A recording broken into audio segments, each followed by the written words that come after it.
Okay, I bet you right now you're wondering what in the heck is going on with the housing market. Well, tonight you should be getting, as of this recording, the monthly market update for August, which of course is the end of July. And you'll see in well, we're at highs again. All these folks putting their houses on the market. We got low sales again, but for some odd reason, the prices stay up there. And it almost defies belief, you know? But see, here's some things. Like last night, I was at a retirement ceremony for a guy, and he's actually a YouTuber also. Go visit his channel. It's Fireside Chat. His call sign is Cy, sensor operator. As a matter of fact, good guy. He was actually, those of you in the Air Force, you'll know what the 10 Outstanding Airmen of the Year is. He was actually one of the 10 Outstanding Airmen of the Year a few years back. And so it's a finance channel. So it talks about maximizing your finances, that kind of stuff. So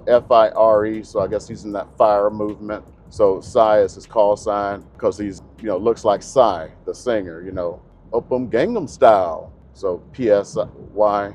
So Fireside Chat. Go look at his channel. Blow him up. And he's definitely doing much better than me on YouTube. So I was at his retirement ceremony last night, and a guy, we served with, I don't know if he's back here at Creech or he just came back. A whole bunch of guys actually came back for his retirement ceremony. Nobody came back from mine, so I guess I wasn't that popular. So anyway, somebody asked me, like how the housing market was doing. And I was explaining to him, some stuff. It's like, how's the housing market doing? It's going like, hey, right now, nationwide, we're still 5 million houses short. 5 million. People want to hear what they want to hear, that the market's crashing because they're trying to sell, they're trying to buy a house because they want to hear that, because they want to buy a house. So they want to buy it at a bargain. Sellers sure as heck don't want to hear that because they want to sell their houses. Well, let's be honest. Right now, we're kind of in a buyer's market because it is what it is. But here in Vegas, we are 50,000 houses short of where we need to be right now. And you know what? It's not going to change anytime soon. Period. Dot. End of story. And the only way we can get out of it is by building. And right now, as I was explaining to him last night, we only have roughly 5 to 8 years of housing available. And I've discussed this in multiple videos before. And even all this stuff with Trump and Lombardo talking about, we're going to do these land swaps and stuff and open up housing. I know we look like we're in the middle of a desert, but as you can see, if you look at a map, we're bumping up against mountains, and the little bit of land that's left has already been spoken for, and that includes that land and the little bit that's left. Look around us. We got Indian reservations. What are we going to do? We're going to take their land again? No. We got land that can't be used. It's owned by the military. What are we going to do? Tell the military to go someplace else? No. The land they can release, I've talked about it before, can't all be used for housing. Even if you could release it, the soil is not conducive to building. The places that you can release that it can be conducive for building, you still got to build other stuff. As you add people, you got to have office parks. You got to have, what am I driving on? A road. You got to have that stuff. You got to have office parks. You got to have places to shop. You got to have schools. For some odd reason, people have children, and they got to have a school to go to and all this other stuff. So that creates that issue. So that will add 2 whole years to what we can do. So we can go for an up to 10 years. And after that, there is no more. We'll be done. And if we're already 50,000 short and people keep coming here, that'll be done. It'll be done. These are like hardcore facts. And they'll become like Southern California. I was saying something the other day, and we have this whole NIMBY problem, and we're starting to develop that here. All these people moving from California bringing their NIMBY with them. So like in San Francisco, and I forget what the period was, I can't remember if it was last year, last decade or whatever, they were able to build 12 new houses. And the person put, not 12 new buildings where they could hold, like apartments where they could hold multiple people. 12, not 12 new blocks, 12 houses were all they were able to build over that period of time. Because everybody's in this, no, not in my backyard, not in mine. You can have a house with some more rich folks like me or whatever like me, but no, don't put that apartment near me. And then people crying, talking about we don't have a house. We're starting to see that here in Vegas. I mean, I ain't gonna lie, They built an apartment building near me. In my zip code, there were no apartment buildings. They built one. I was like, they built an apartment. Ooh. We all have that little feeling, you know what I mean? But anyway, like if you look at the news, I should probably pull it up. Maybe I can like attach it to this video where you can see it. They're going to build some low-income housing, and all the people in that neighborhood got together. It's like, no, you ain't building that here. You ain't building that. Not in my neighborhood. And that's where your problem comes. Where you going to build stuff at? And now you got the problem. I mean, this has been flooding my entire box for the entire dang week since I made this last video, or the last carpool confession. It's like every video on YouTube now is talking about how Vegas is dying. I don't care who it is, they're putting out a Vegas is dying video. And I mean, I did one a couple of weeks back, or maybe it's been about a month. It's like nobody's coming here anymore. I know I don't go down the strip as much. I did a video that one about living in downtown. When I said about a week later, I think it's the same video. It was like, I didn't even notice it at the time. When I was doing the personal, I drove down the strip and talked about the high-rise strip, the high-rise condos and stuff. And I was like, I didn't even think about it until later. Wait a minute. I drove down the strip. Usually when I drive down the strip that time of day, it's not an easy drive. It was an easy drive. And that's because there weren't as many people. And now, let's put this in perspective. Canadians ain't coming here anymore. They're going all elbows up. Mexicans? Yeah, right. You realize that there are a lot of Mexicans who come here for vacation? Yeah, there are. Matter of fact, when I was PCSing here and we got to the Nevada border, we pulled over to take a picture by the Welcome to Nevada sign at Prim. Guess who else pulled over? A family from Mexico. Had Mexican plates and everything. Yeah, you gotta realize families from Mexico come here. And people of Mexican descent are afraid. ICE has not come here as bad as they have California, probably because we have a Republican governor or something. And you know, the current establishment don't like Gavin Newsom in California. It seems to be they're cracking heads more in places like that than they are places like this right now. If we still had the last governor, maybe they'd be cracking heads here. But there are places where people aren't showing up anymore. There's like this swap meet. I'd never been there before. It's dead right now. Nobody's showing up. They had to close it down. I've been seeing videos, people on the strip are talking like nobody's showing up. Everybody's being laid off. People who used to, make $400 and $500 a day in tips are now making $100, $150 a day. But I don't know, it's a hard one. You're making $150 a day in tips. That's, let's see, work 5 days a week, multiply it out, you're still making a living, which is better than somebody who's not. I mean, I don't want to get down on it, but if you were making $400 and $500 a day before, you were making six figures. It's kind of hard to, say a little something on that, but I guess that led to a whole lot of other problems we had here in Vegas. I didn't grow up here like a lot of folks. A lot of folks didn't grow up here. The problem, they said with the education system here in Vegas, a lot of people didn't worry about too much about getting educated because, they can go down, get a job on the strip and make six figures. Making $80,000 and being a high school dropout wasn't a big deal in Vegas for a long time. But that's coming back as far as, having to get educated again. Yeah, our economy is diversifying, but yeah, this is still a big deal. They're saying that the visitor count is down by like 12% so far this year. 12%, that may not sound like a lot, and we have diversification in our economy now, unlike in the past, but they say that 12%, you ready for this? Y'all ready? They're missing $10 billion out the economy. $10 billion out the economy so far this year by that 12%. So even with a diversified economy, we're missing $12 billion. I don't know about you, that seems like a lot of money. And those people who were making $400 and $500 a day who are now making $100 and $150, that ripples throughout the economy. It's not just buying houses, it's the money they spent other places and those people buying houses. And now Las Vegas, they say it's the foreclosure capital of the country. Now, if you look at the video that's coming out tonight, it's like all the other videos I've put out where I'm going like, well, you're looking to go buy a foreclosure. Well, look at this. There are only 12 foreclosures last month. Well, what's going to happen next month, 6 months from now? Well, these are pre-foreclosures we're talking about. The guy last night was asking me, well, I heard that there were like 1,200 foreclosure notices that went out last month. Tell me about that. So, well, I was telling him about it. What's going on in those 1,200 foreclosure notices? So we're going to go back, and I'm going to tell you right now, I'm guilty. I'm guilty. You heard the, oh, every time I go, there's a Cybertruck. This one, they wrapped it in orange. Yep, I'm guilty. I did that whole thing that the lender said to me, marry the house and date the rate. Well, 2 years ago, interest rates were high. They were like 8%. So people were getting these buy downs, they were doing 3-2-1, 2-1 buy downs. So let's say they did a 2-1 buy down. Interest rates, come on, it was 8%, 7.5%.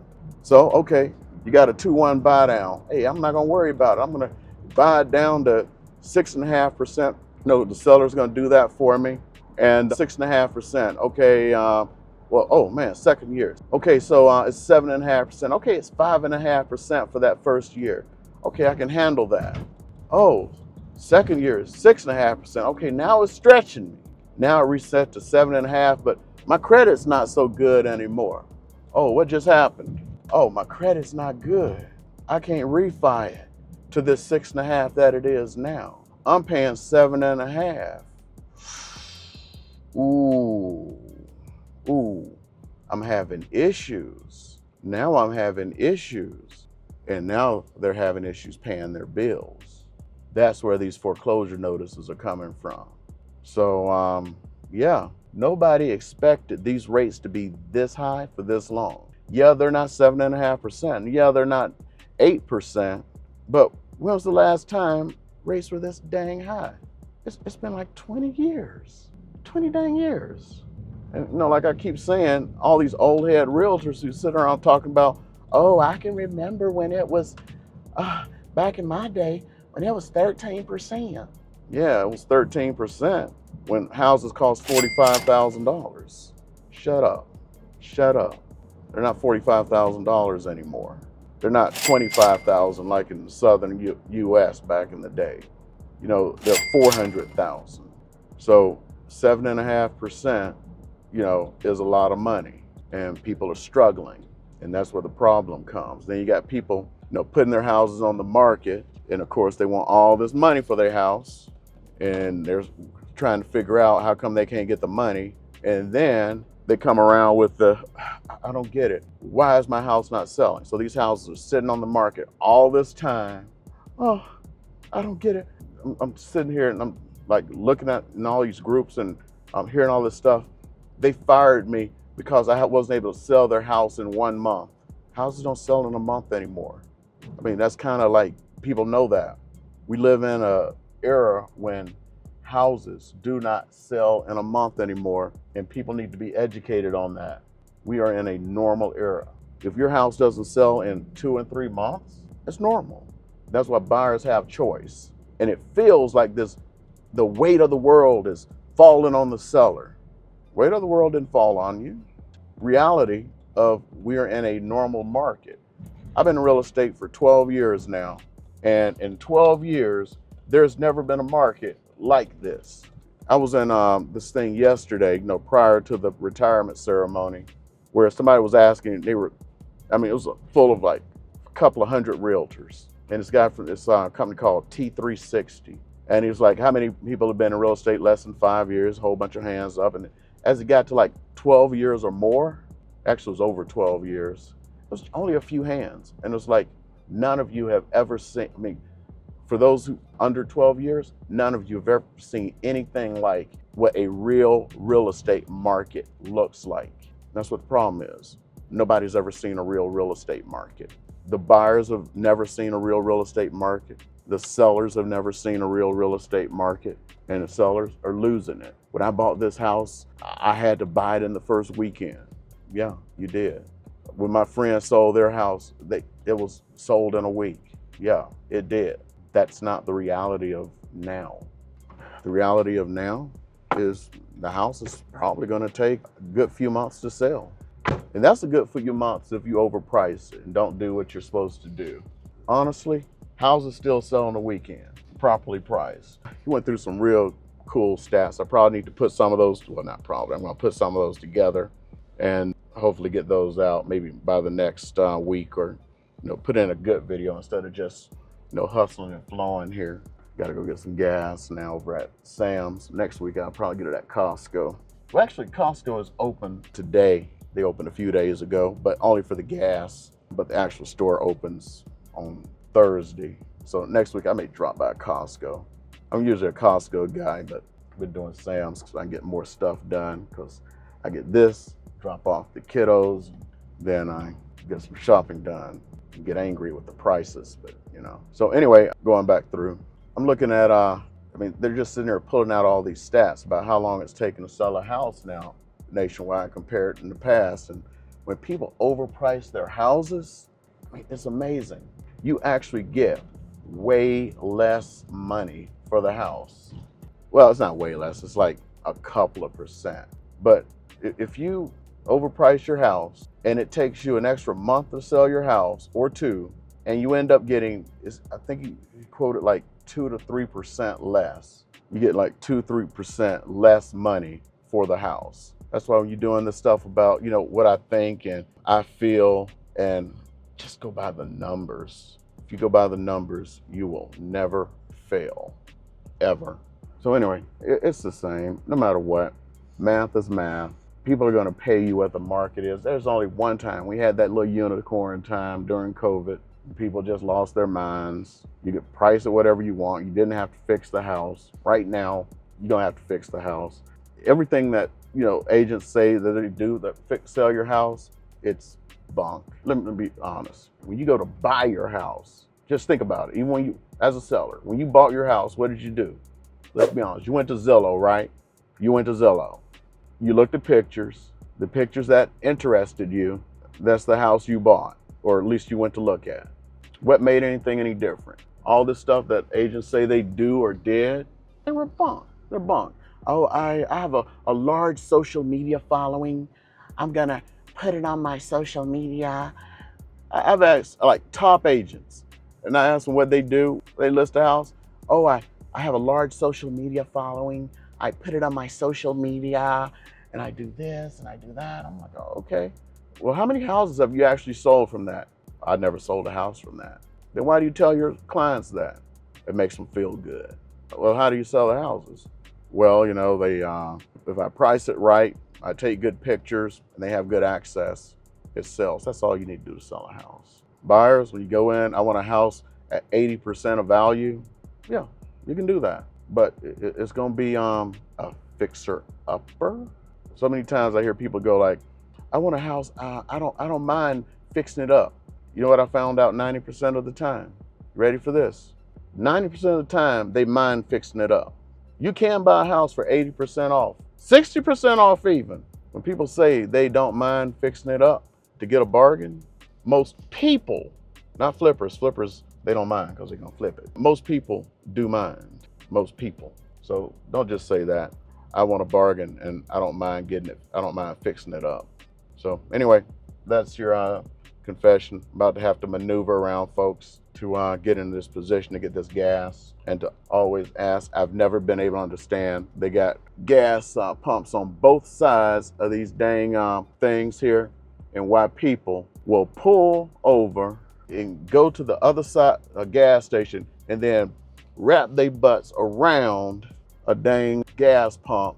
And then even though I know the gas thing goes all the way around where you can get to the other side, why don't you just go to the one that has the gas pump on the side like I do? I ain't got to do this. And then stand in the middle where it's hard for people to drive around your ass. Anyway, do that YouTube stuff. It's probably a video popping up. I'm just waxing poetic and hustling and flowing. For all my peeps out there, my military folks, the drill. Alpha Mike Foxtrot, rescue folks, we love you.